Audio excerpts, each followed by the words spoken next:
Assalamualaikum dan salam sejahtera. Saya dari Wakil Kumpulan 12 yang telah diberi tugasan bertajuk Tata Cara dalam Istiadat Rasmi.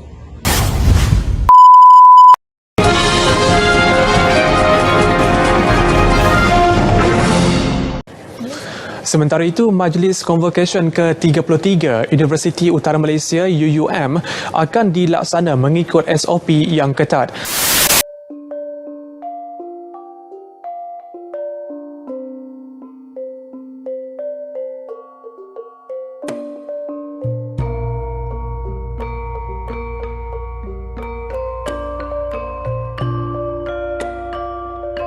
Pergerakan besar masuk ke Dewan. Para hadirin dengan hormatnya dipersilakan berdiri. The grand procession will now enter the hall. Ladies and gentlemen, please rise.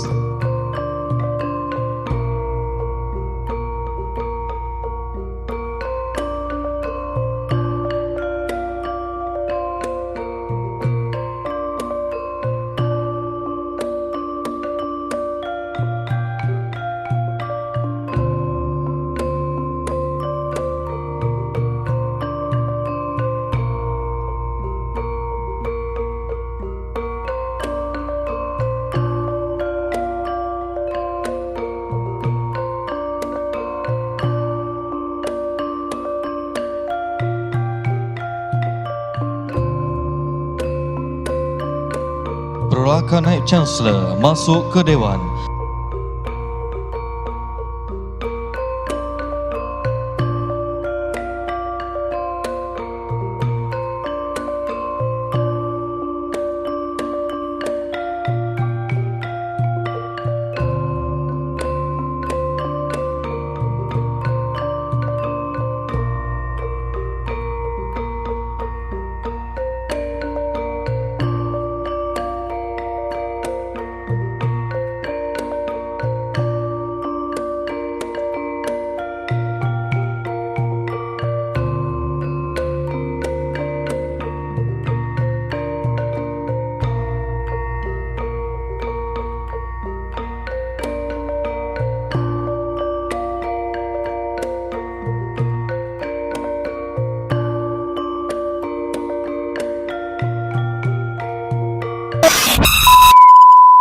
Istiadat rasmi mempunyai protokol tertentu yang perlu dipatuhi untuk mewujudkan suasana majlis yang harmoni, beretika dan juga bertata susila. Kamus Dewan edisi keempat mentafsirkan istiadat sebagai peraturan ataupun cara mengikut kebiasaan bagi adat dan resam tertentu. Biasanya istiadat ini meliputi peristiwa bersejarah seperti pertabalan yang di-Pertuan Agong, pelantikan ataupun istiadat mengangkat sumpah Perdana Menteri dan juga Menteri Kabinet serta Majlis Convocation. Ia biasanya dipenuhi dengan protokol ataupun tata cara ketat yang dihadiri oleh kenamaan. Setiap istiadat pasti ada protokol. Protokol ini merujuk kepada tata tertib ataupun peraturan yang diguna dan diterima pakai dalam sesebuah istiadat rasmi. Mengambil contoh istiadat pertabalan yang di Pertuan Agong, protokol yang dititik beratkan ialah panggilan hormat, susunan tempat duduk, etika ataupun cara berpakaian, ruang dan logistik serta pemilihan warna kerusi bagi kenamaan. Seterusnya, peranan tata cara atau tertib dalam istiadat rasmi. Yang pertama, memberi penghormatan kepada tetamu atau tuan rumah dalam sesuatu majlis formal. Yang kedua, melalui perjanjian yang sesuai perhubungan awam dan antara individu dalam masyarakat dan antara tokoh dalam negara dapat dikekalkan. Yang ketiga, menetapkan penghormatan yang diberikan kepada tetamu dan tetamu kehormat.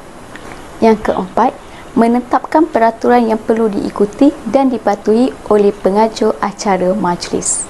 Akhir sekali, memberi kesempurnaan majlis yang dianjurkan dari permulaan acara majlis sehinggalah akhir majlis. Matrix 283-217. Saya akan mengulas mengenai tata cara pemakaian semasa istiadat rasmi. Tata cara pemakaian boleh dikelaskan kepada beberapa kategori mengikut upacara atau majlis rasmi yang diadakan. Ia meliputi pakaian istiadat yang biasanya melibatkan keadaban atau direka khas untuk sesuatu perkhidmatan, terutamanya dalam sektor awam. Etika pemakaian ini terpakai untuk lelaki dan wanita sebelum untuk menghadiri sesebuah majlis. Penampilan seseorang individu dalam sesuatu istiadat rasmi sentiasa diiringi dengan imej sesebuah organisasi dan mencerminkan imej kepribadian seseorang. Pada masa kini, hampir semua jenis istiadat rasmi telah menetapkan jenis pemakaian mengikut tema yang perlu dipakai semasa majlis. Seterusnya, saya akan menerangkan berkenaan dengan jenis pemakaian dalam istiadat rasmi. Dalam sesebuah istiadat rasmi, pemilihan pakaian sangatlah penting mengikut tahap ataupun taraf. Penampilan seseorang individu akan membawa imej sesebuah organisasi ataupun mencerminkan kepribadian seseorang individu. Pada masa kini, hampir semua jenis istiadat rasmi telah menetapkan jenis pemakaian mengikut tema yang perlu dipakai semasa majlis. Peraturan pemakaian selalunya disebut di dalam kad jemputan. Berikut merupakan beberapa jenis pakaian dalam istiadat rasmi, antaranya pakaian istiadat siang iaitu jaket putih, pakaian istiadat malam iaitu meskit atau monkey jacket, pakaian kerja atau baju batik berlengan panjang, pakaian kebangsaan, baju kurung, pakaian long suit, kebaya labuh, pakaian korporat, pakaian black tie dan pakaian casual. Senarai jemputan boleh dibahagikan kepada 4 bahagian, iaitu yang pertama senarai ringkas, yang kedua senarai nama, yang ketiga senarai mengikut keutamaan dan juga yang keempat adalah senarai kehadiran. Ianya adalah penting bagi penganjur majlis untuk mengetahui siapa tetamu keutamaan yang akan dijemput, bilangan yang akan dijemput dan juga siapa tetamu jemputan yang tidak dapat hadir. Pertama adalah senarai ringkas. Boleh dikatakan bahawa senarai ringkas ini adalah perkara asas yang perlu dibuat oleh penganjur majlis. Ini adalah untuk melihat kategori dan bilangan tetamu keutamaan yang akan dijemput bergantung pada jenis majlis. Kedua adalah senarai nama atau biodata.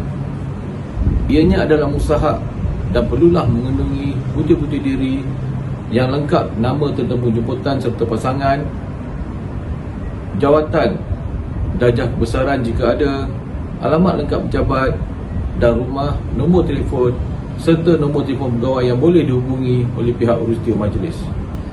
Ketiga adalah senarai mengikut keutamaan.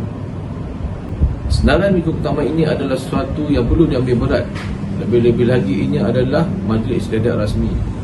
Ia juga berkait rapat dengan protokol susunan tempat duduk seperti susunan mengikut jawatan atau pangkat tetamu keutamaan tersebut. Dengan kata lain, ianya adalah mengikut keutamaan persekutuan ataupun negeri. Dan akhir sekali adalah senarai kehadiran. Perkara penting yang boleh mencacatkan perjalanan satu majlis istiadat rasmi adalah jika penganjur gagal untuk pastikan sama ada tetamu jemputan hadir ataupun tidak. Jika penganjur dapat pastikan awal ada tetamu keutamaan yang tidak dapat hadir, maka penganjur boleh menyusun atau kembali kedudukan tetamu berdasarkan susunan keutamaan tetamu yang telah sahkan untuk hadir.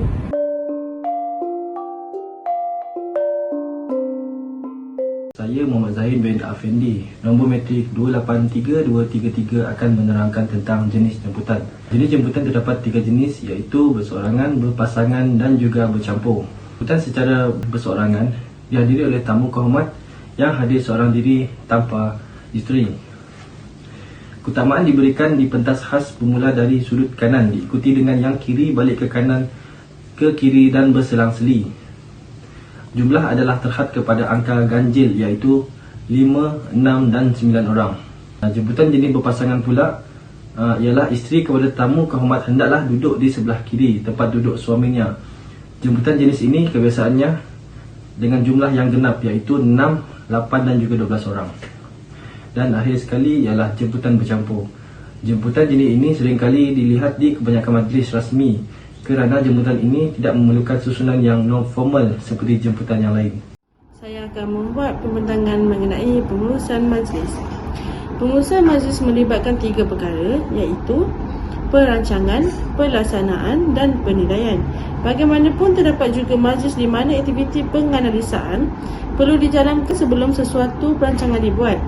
Dalam proses membentuk perancangan, pelaksanaan dan penilaian, pusat tanggungjawab perlu mengetahui konsep pengurusan majlis yang merangkumi tindakan sebelum, semasa dan selepas majlis. Semasa proses perancangan, pusat tanggungjawab perlu melihat kepada 6 persoalan asas perancangan majlis, iaitu kenapa majlis tersebut diadakan, apakah atur cara atau program yang akan dijalankan, bila ia akan diadakan, di mana ia akan berlangsung, siapa tetamu kenamaan, peserta serta jemputan, dan bagaimana untuk melaksanakan acara tersebut.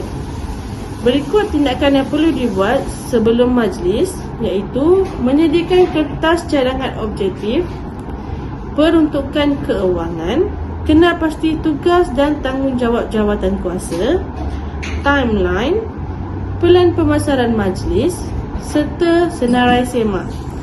Tindakan yang perlu dibuat semasa majlis pula, iaitu memastikan semua petugas mengambil peranan dan tempat masing-masing.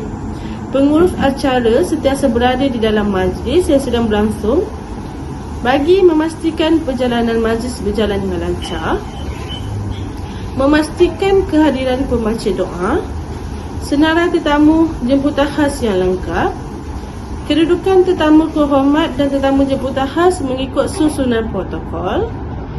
Seorang petugas ditempatkan berhampiran pentas untuk memerhati dan melayani keperluan VVIP di atas pentas semasa majlis berlangsung. Penyambut tetamu perlu bersedia untuk mengiringi tetamu kehormat ke pentas untuk berucap. Mengawal pergerakan media terutamanya jurugambar semasa mengambil gambar supaya tidak mengganggu kelancaran majlis termasuk menghalang pandangan tetamu terutamanya VVIP. Nombor metrik 283356 seterusnya akan membentangkan pengurusan selepas majlis. Pertama, postmortem, iaitu menilai semula dengan membuat laporan penilaian selepas selesai majlis untuk mengukur tahap kejayaan majlis dan merekodkan semua perkara berkaitan untuk penambahbaikan bagi majlis akan datang. Kedua ialah laporan kewangan. Ia perlu disediakan bagi membuat perbandingan antara anggaran perbelanjaan sebelum majlis dan perbelanjaan sebenar selepas majlis jika ada berlaku lebihan dan kekurangan. Ketiga ialah surat penghargaan. Mengadakan majlis penghargaan dan memberikan surat penghargaan atau ucapan terima kasih kepada jawatankuasa yang terlibat menjalankan tugas sehingga selesai, terutamanya bagi majlis rasmi yang melibatkan kenamaan dan agensi kerajaan. Kesimpulannya, tata cara atau tertib dalam sesebuah majlis istiadat rasmi perlu dititikberatkan oleh semua pihak sebagai elemen penting dalam menjayakan majlis. Ia bukan hanya perlu dipahami oleh penganjur, malahan hadirin yang menyertainya bermula dari awal hingga tamat majlis agar perjalanan majlis berjalan dengan lancar, mempamerkan tahap kesopanan yang tinggi dan kesempurnaan istiadat.